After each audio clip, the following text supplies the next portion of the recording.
এলাকায় জনপ্রিয়তা, সাংগঠনিক দক্ষতা ও বিগত দিনের কর্মকাণ্ডকে মানদণ্ড ধরে বিএনপির প্রার্থী তালিকা করা হয়েছে, জানিয়েছেন দলটির নীতি নির্ধারকরা।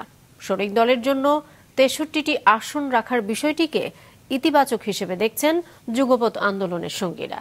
বিস্তারিত হাসনাইন তানভীরের রিপোর্টে।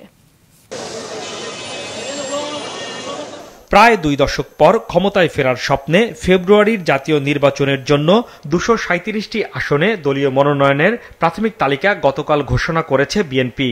দিনাজপুর সদর থেকে বেগম খালেদা জিয়া।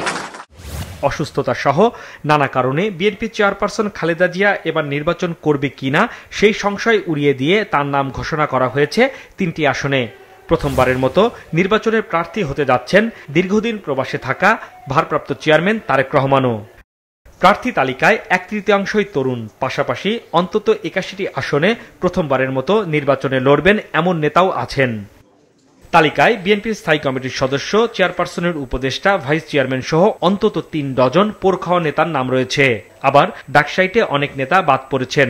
আছেন খালেদা জিয়া সহ ১০ জন নারী প্রার্থী। জনপ্রিয়তা, সাংগঠনিক দক্ষতা সহ কয়েকটি বিষয় মানদণ্ড ধরে প্রার্থী তালিকা করা হয়েছে বলছেন নীতি নির্ধারকরা। এলাকায় গ্রহণযোগ্যতা বেশি, জনপ্রিয়তা বেশি, যিনি জিতে আসতে পারবেন সহজেই, সেই ধরনের প্রার্থীকে, এটা হলো ১ নম্বর ক্রাইটেরিয়া। দ্বিতীয় হলো দলের জন্য যে বিগত ১৬ বছর সংগ্রাম করেছে, ত্যাগ তিতিক্ষা রয়েছে, জেল কেটেছে এবং দলের প্রতি যা কন্ট্রিবিউশন আছে, এই দুইটাই মেইনলি দেখা হয়েছে। সবশেষ ২০১৮ সালের নির্বাচনে অংশ নেয় বিএনপি। জোট শরিকদের জন্য ২২টি আসন রেখেছিল সে সময়, এবার রাখা হয়েছে ৬৩। বিএনপির এমন সিদ্ধান্তকে ইতিবাচক হিসেবে দেখছেন শরিক দলের নেতারা। গতকালকে ডিক্লেয়ার করার পরে আমি অনেকগুলো জায়গায় রিপোর্ট শুনেছি, তাদের মধ্যে এটা ক্ল্যাশ হয়েছে। তো এরকম হবে যে আবার যে জায়গাগুলো খালি আছে আমাদের দিনে সেইখানে আবার ক্ল্যাশ করে কি নাই। তবে সিনিয়র সাংবাদিক মাসুদ কামাল মনে করেন, প্রার্থী তালিকায় নতুন পুরনোদের সম্মিলন থাকলেও ২৪-এর গণঅভ্যুত্থানে বদলে যাওয়া রাজনীতি ও ভোটের মাঠে প্রধান প্রতিপক্ষ হয়ে ওঠা জামায়াতে ইসলামকে বিবেচনায় নেওয়া হয়নি। প্রতিপক্ষকে হিসাবে রেখে মনোনয়ন দিয়েছে, এটা আমার কাছে মনে হয়নি। আমার কাছে মনে হয়েছে যে কার সঙ্গে কার সম্পর্ক কেমন আছে, কার সঙ্গে সম্পর্ক আছে, এগুলি গুরুত্ব দেওয়া হয়েছে, এটা আমার কাছে মনে হয়েছে।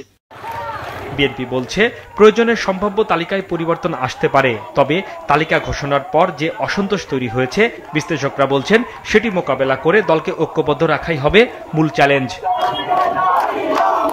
হাসনাইন তানভীর, মাছরাঙা সংবাদ, ঢাকা।